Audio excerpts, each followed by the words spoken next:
guys, welcome back to another video. If you're new here, welcome, and if you're an oldie with a goodie, then thank you so much for coming back to another video. Guys, today I finally have my first med spa Q&A here on YouTube. I've done a couple of med spa Q&As over on my Instagram story, but I've never really done one here on YouTube. So I did ask you guys on IG to send questions so that I can answer here in a YouTube video. I got so many questions. Let me pull it up. Let's see. Here are literally all of the questions. So I'm just gonna go all the way to the bottom and just start answering questions. Go ahead and grab a drink because I already know this is gonna be a long video, and also grab a notebook because I'm gonna be dropping gems and free game, okay? Yes, I said free game. You're on this video, it's a free YouTube video, so I will be giving information on different questions that you guys had about med spas. There's a lot of good questions on here, so go ahead and grab a notebook and let's just get started. I have my little chai tea latte today. Oh yeah, and I almost forgot. So if you're new here, welcome. I am a family nurse practitioner and I own a medical spa in South Carolina. And at my med spa, I do IV hydration, vitamin therapy, skincare, and body contouring. So I've been in the business for about a year now. I started off concierge and then I opened up an actual location in July. So I'm kind of about to hit my 1-year anniversary of actually having a brick and mortar business, which has been very different for me. I'm very used to online business. I have a couple different online things going on, but having a medical spa has been my first brick and mortar, and what that means is that you have an actual location and the business structure and it's just completely different when you have a brick and mortar. So I'm creeping up to my 1-year anniversary. All right, let's go ahead and get started. Like I said, I'm just gonna start all the way from the bottom. Yeah, those are the people that ask their questions first. So, okay, first question. I get this question all the time. Can I open a medical spa as a nurse? And the short answer to that question is yes. However, you are going to need to structure your legal things different versus if you were a nurse practitioner or a PA or a provider. So a medical spa is considered a medical practice. You're doing things that involve the practice of medicine, such as infusing, even if it's just vitamins, you're still infusing things into a person's body. A lot of the skincare and things that we do are medical grade peels, so they're affecting a little bit deeper than the epidermis. Of course, if you're doing injectables and things like that. So pretty much in a nutshell, a med spa is considered medical practice. Legally, as a nurse, you cannot own a medical practice because you're not a provider. You're not a doctor or a nurse practitioner that can diagnose and prescribe. So you can own it, but like I said, in your legal structure, you're going to have to collaborate with a provider. So that could be a nurse practitioner. You're going to have some form of legal agreement that binds you guys, and the nurse practitioner, nurse practitioner is collaborating as far as like they're the provider. And then depending on what state you're in, you will also need an MD to be your medical director. So like I said, and this depends on every state. So whenever I get this question, I always tell people, yes, you can own it as a nurse, but you have to check the laws in your state and you have to do a little bit more. You have to have a little bit more things in your legal agreement. And then as far as like your staff, so you will need a nurse practitioner and you will need an MD. Now, if you're already a nurse practitioner like myself, you don't need another nurse practitioner, but you do need an MD if you're in a state that you can't practice independently. So I hope that makes sense. Like I said, the short answer is yes, but you have to have a good attorney that knows what they're doing and doesn't just put it out there and then you're illegally practicing medicine, because they can quickly get,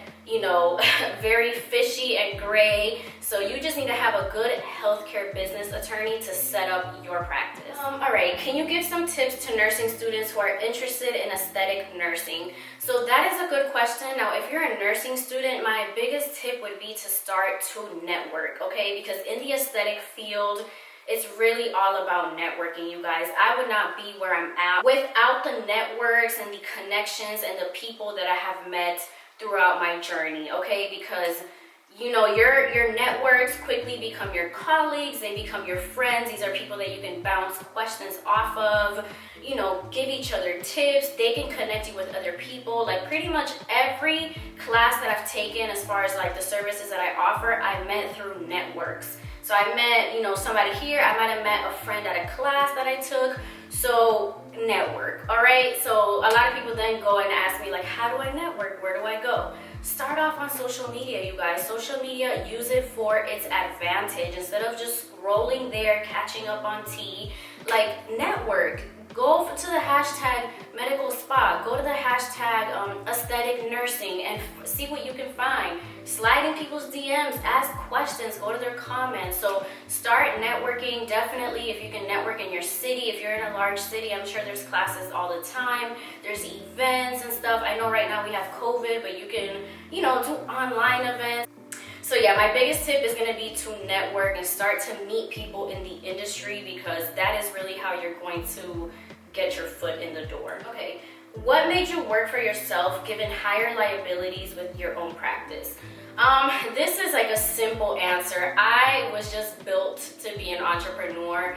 That doesn't bother me, like the higher liabilities and everything. I'm not scared of that. I mean, listen, entrepreneurship, you have to cut the fear away and just step in. So I wasn't afraid of that. Of course, with anything big, you're gonna have big dreams. You already know that you're gonna have a lot of challenges. Yeah, it doesn't really make me scared at all. I have a bomb malpractice insurance. I have everything in order. So yeah, as long as you kind of go by the book and you know what you're doing and you have everything set up, that shouldn't really be an issue. I almost feel like there's higher liability out in the world out there, because let me just not even get into that, but hospitals and clinics, like, they don't really care about you, okay? They just care about making money. So at the end of the day, I still recommend that if you're out in the field working for somebody, you still have your own malpractice insurance. So at the end of the day, healthcare is a risky industry, whether you're working for somebody or working for yourself. So like I said, I was built to be an entrepreneur, so I'm here. All right, let's see. Does the med spa take up all your time, or would you be able to work a job on the side? So that's definitely up to you. You can be open at your med spa part-time. Like, for example, if you're new and you're just starting it and you want to keep your side job to bring income into the business, definitely do that. I have friends that have med spas right now and they're kind of newer and they still work their hospital or clinic job to fund their med spa. So that is completely normal part of being an entrepreneur, okay? So don't quit your 9 to 5 and then jump into this right away. So I would definitely say you could definitely work a job on the side. For me, the med spa does not take up all my time. I still run this full-time YouTube channel. I still do my coaching calls. I still teach my author classes. I still work with brands. I still work out, in the media, doing my MP stuff there. So it really doesn't take up all my time. And you will quickly see that with a medical spa, the profits that you're bringing in do not require for you to be like a slave to the spa. And like I said, it just depends on how your business is set up, how you're structuring it. But to me, that I didn't start a med spa to be like a slave and working super hard. Like for me, I could see a couple clients a day, and listen, the profits are there. I don't even have to be open 7 days a week to really bring in the kind of profits that I want to make with the med spa. So yeah, no, it doesn't take up all my time, and I would definitely say that you could have a side job on the side while you're kind of building up your spa. What were your biggest challenges in starting the business? So I think I don't know, you guys, I want to say probably just the initial startup, really making the decision okay, I'm actually gonna do this. I mean, I think that's just the hardest part. Once you start, you're in there, okay? You have challenges along the way. You kind of figure things out along the way, but I would say the hardest thing is to actually start. To actually make the decision and say, okay, I'm doing this. Let's go. Let's take that first step. Let me contact a lawyer and start to set up my entity. That's probably the hardest thing. Other than probably navigating all of the legal stuff was kind of a challenge for myself, because I'm still a newer nurse practitioner. So I had only worked part-time MP jobs, and I was an independent contractor with all of those jobs. So I say that to say, for example, if you're working at a clinic or a hospital, they kind of manage the HR type of things when it comes to your MP license. And to me, kind of learning all that stuff while having my own practice was a little challenging. So there were a couple things that you know, I missed in the beginning, where I had to like, you know, contact a lawyer, figure things out. Paperwork was still kind of like missing. Probably just kind of getting through like all the legal stuff. And even when you have a lawyer, you guys, it's still important for you to do your own research and ensure that the lawyer is doing everything right. And that was probably a mistake, and something that I want to advise you guys to do. I definitely put all my trust into my attorney, and I was like, all right, they know what they're doing. And turns out, like I said, there were a couple things that were missing that I did not know about, that was state specific. So yeah, it's a lot of so yeah, probably navigating the legal stuff, making sure that all my paperwork and everything is set up properly. I think that was kind of a little bit of a challenge, but like I said, you always have help. You always have lawyers and people that you can reach out to kind of help you in those areas. Okay, next question says, how did you go about training in the med spa procedures? Is there a class that you took? So yes, I took classes for pretty much all of the services that I offer. So I took a specific IV hydration class. I took a specific skincare class, and the skincare class covered chemical peels, PRP, microneedling. So I took a skincare class, and then I took a body contouring class. So in the class, you know, we learned about how to use the machines, the procedures, the techniques, and everything like that. So yes, I have taken classes for every procedure, every service that I offer. So yes, you definitely have to take some classes, unless you already know, or if you've worked, you know, you're already an aesthetic nurse and you've learned these procedures, and then you just want to open up a business. In that case, I would recommend for you to just take like a business class on how to open up a med spa or something like that. As far as the business side of it, I kind of learned it in classes, because they usually teach business in these classes. So even like if you go take an injectables class, like you want to offer Botox and lip fillers, a lot of times they will tell you how to do like the business side of it. So pretty much in all these classes, or if you take a good class, they should be teaching the business structure, like how to set it up, what you need, what's legal in your state, and things like that. What services are provided or can be provided at a med spa? I'm interested. So a medical spa is like an umbrella term. It just means that it's a spa environment, but you're still, you know, offering medical services. So I mean, the list is endless. Like just Google like a normal medical spa, go under their services and see what is offered. So typically you'll find, you know, like Botox, lip fillers, any kind of things like that is considered medical spa services. If you're doing facials, specific facials like, you know, microneedling, vampire facial, chemical peels, laser in the skin, like any skincare kind of thing, it could be considered a med spa. Of course, you know, IV hydration and vitamin therapy. So that the umbrella term of vitamin therapy includes, you know, IV hydration, shots, anything vitamin related, infusions and things like that. What else? Yeah, it's a lot of things, you guys. I mean, there's like foot things that you can do, like foot detox, and it's so many things you can do, like body services, anything that's like aesthetic and, you know, aesthetic or cosmetic procedures that involve the practice of medicine could be considered like a med spa service. All right, so these are good questions. Let's see.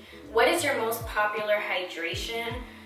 It really depends on the month. So last month I got my report, and my most popular one was the hangover drip, but for the most part, my most popular drip is the immunity drip. Like a lot of people just love that. They just love to come and get it and, you know, prevent, because the immunity drip is like an all-in-one, because you're getting the B complex, or you're getting energy with it. It has vitamin C, which, you know, that's good for hair, skin, and nails, and of course immunity. And then it also has zinc, which is good for like overall like body inflammation. Zinc is also really good for the skin if you have acne prone skin, because it helps kind of like calm your inflammation, and it's amazing for immunity. So that's personally my favorite drip. But yeah, a lot of people come for the immunity drip, but last month for some reason the hangover drip was popular. How did you go about finding a good area or a good location in your community to open your shop?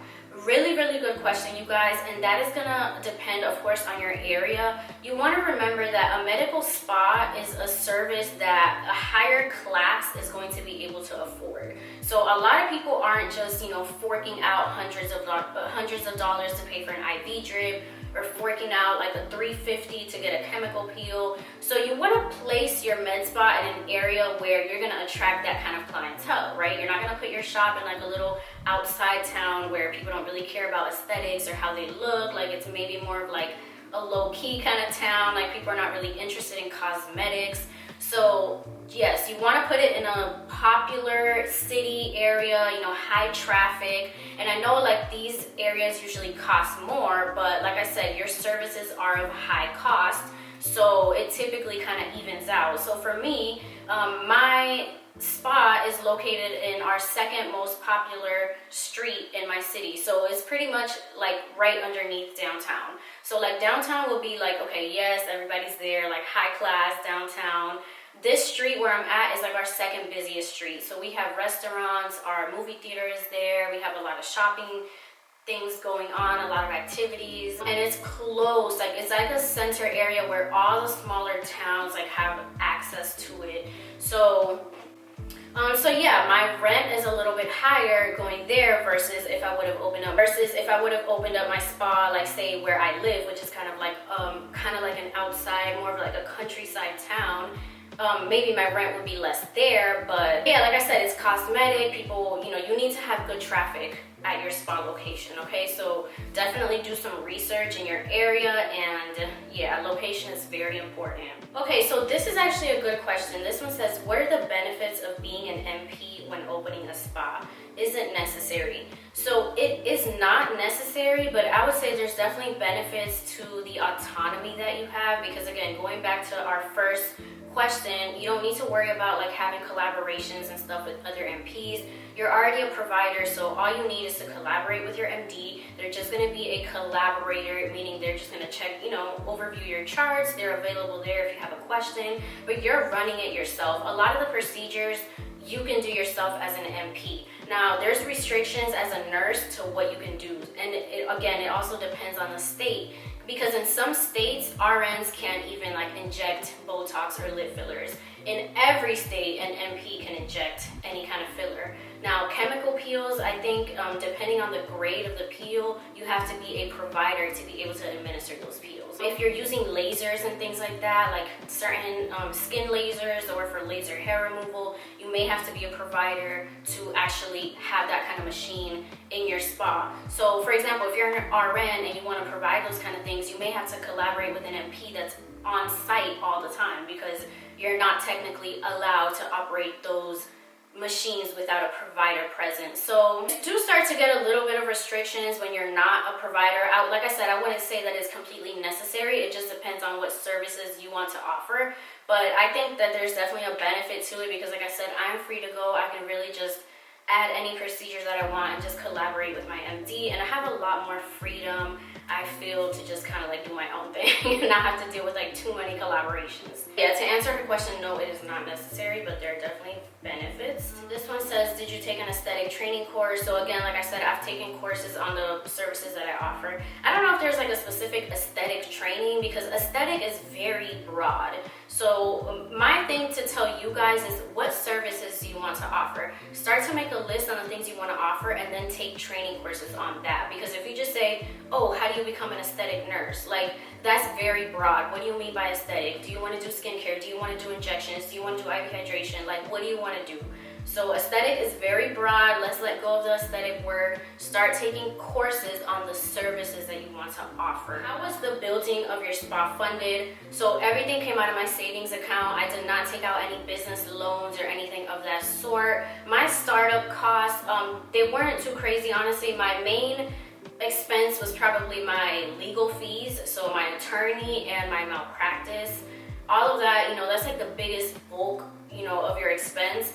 Other than that, probably furnishing my suite was a little expensive, just because, you know, my spa is considered luxury, so I'm really giving like that luxury feel to it. So I had my own custom cabinets built out. It has like quartz tabletop, marble background. Like, you know, it was a little pricey to get that cabinet built.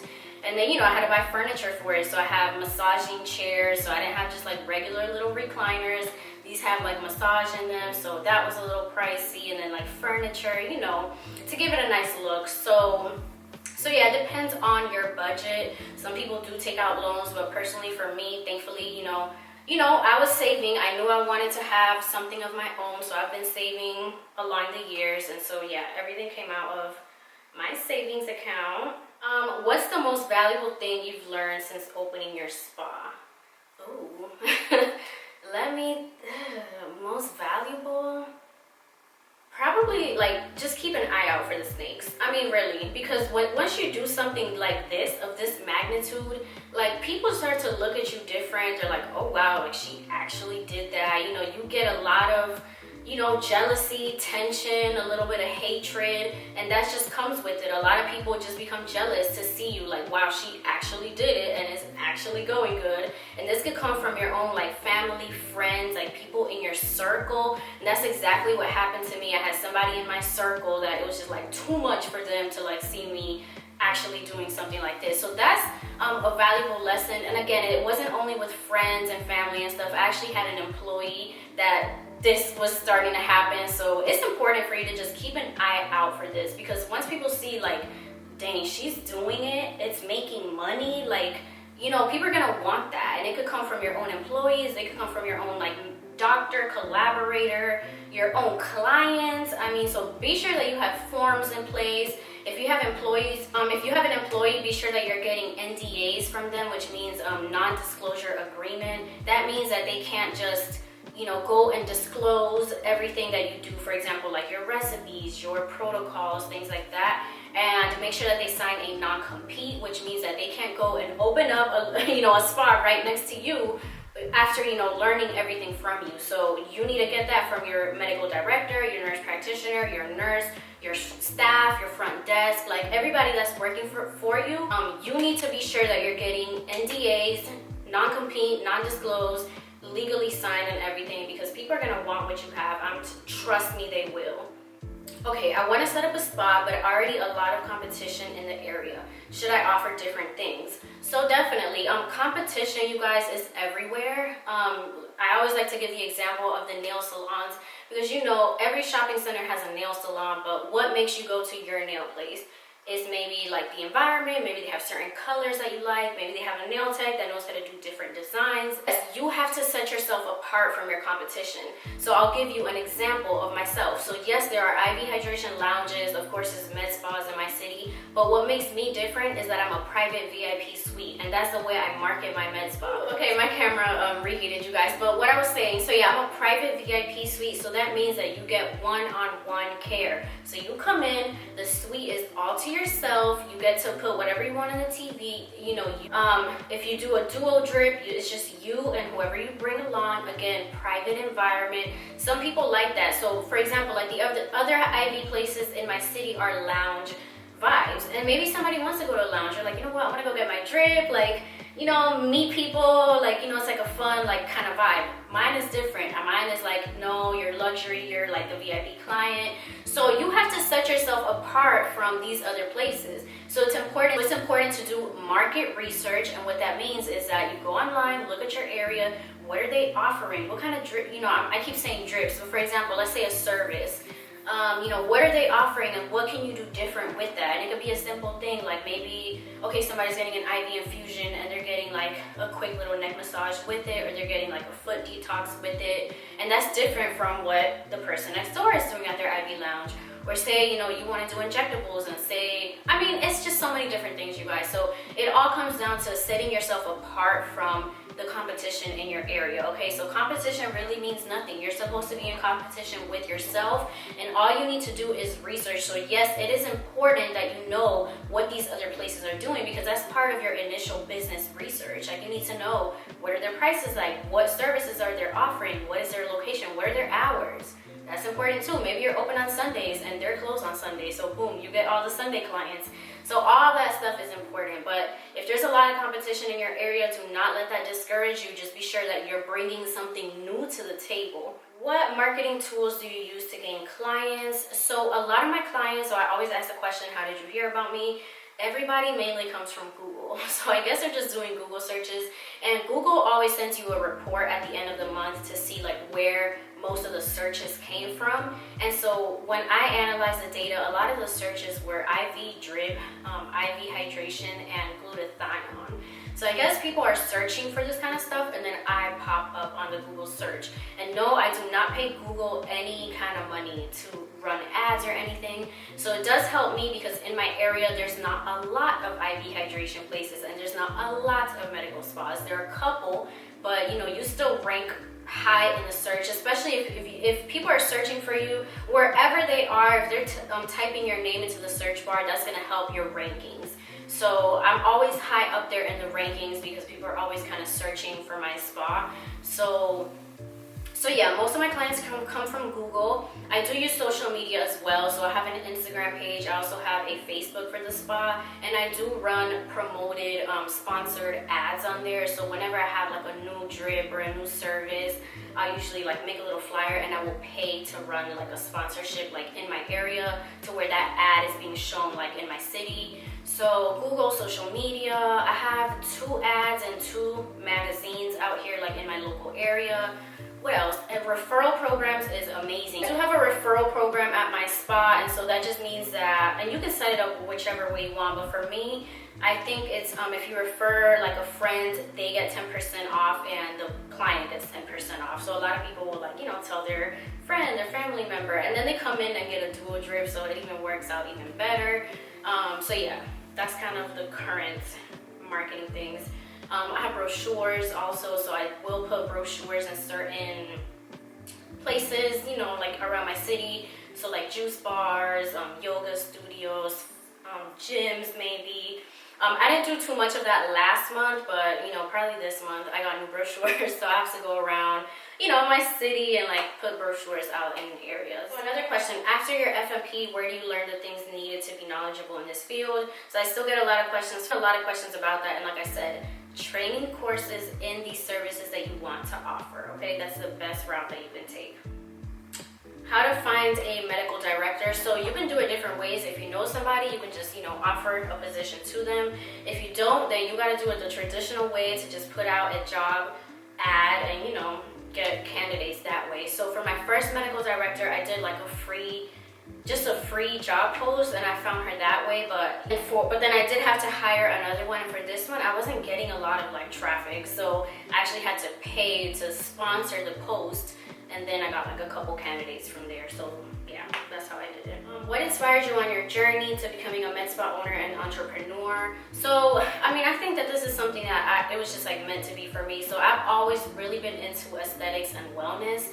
I tried to apply to a couple like aesthetic positions, and nobody was calling me back, nobody was hiring. I even looked outside of my state, like I was ready to like move, and because you know I wanted to be in this field. So I think I applied like in Houston and Miami, like I was applying to like different aesthetic NP jobs, no callbacks. So I was like, let me go take these trainings and like do it myself. And I knew a nurse practitioner, that she had her own practices and everything, and that's how I kind of got like into my network, into my, you know, field of collaborating. And then like at the first training class that I took, which for me the first one that I ever took was the IV hydration class, there I met so many people. I met like other NPs that had this going on. Then I met I met everybody, and that just like really opened up the field for me. I'm like, wow, all these nurses and nurse practitioners are doing their own thing, like let me do my own thing. So yeah, it was just destined to be in the cards for me. Like I'm so happy. This is definitely what I would call like my dream career. Where can you find the legal info of opening a med spa depending on different states? So I would suggest you go to the American Med Spa Association. I don't know if it's association or organization. I think it's association. So it's like it's amspa.org. But you can pay to be a member on there. With the membership, they do give you an attorney, so you get like a consultation with an attorney. But then they also have like a little drop-down menu, and you can actually click on your state and see like frequently asked questions for your state. So it'll tell you like, it'll tell you like depending on your state, you know, are you allowed to do injectables? Can a nurse do it? Can a nurse practitioner do it? So it'll kind of break it down. So that's a good starting point. They have a lot of podcasts and webinars and articles and things like that, so that's definitely a good resource. What made you decide to offer body contouring as a service? So that's a good question. So for me, I was already offering the fat burning shots, which is a lipomino injection. It's B complex, B12, and amino acids, and that helps, you know, burn fat throughout the body.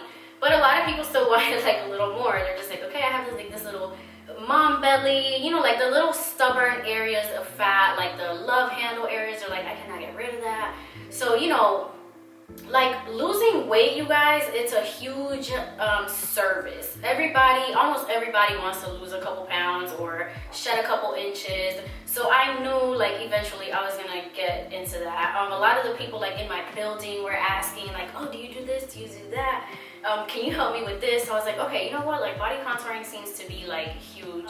So yeah, I went ahead, took the certification class. I did my class in Atlanta. I got trained. So I actually got trained in laser lipo, lipocavitation, radio frequency skin tightening. I got trained on wood therapy, which I don't do at my spa. Wood therapy is using wood tools to kind of like help, you know, with the fat and stuff. That's actually a Colombian technique that's like really popular in Colombia, but I don't do that when at my spa. I mainly just use the machines, but I did get trained on that. What else did I get trained on in that class? It was also the vacuum therapy, so you could do breast and butt enhancement using the vacuum machine, so I did get trained on that. What else? Sauna detox and also body wraps. So yeah, I got trained in like the full spectrum of body contouring, and then from there I kind of chose like which services I wanted to include at my place. So yeah, it seems to be going good. I've already had like a couple clients do the lipocavitation, the skin tightening, so I'm excited for that. Okay, you guys, so I'm gonna go ahead and end the video here. I am gonna do a part 2 because I still have a lot of questions. I just don't want this video to be super long. So I'm gonna end this part 1 here. I hope you guys took good notes, and it's a good start to kind of, you know, get your brain going on what you want to do. Be sure that you stay tuned for part 2. It's probably gonna come right after this. I'm not gonna make you guys wait that long because I'm actually just gonna continue filming.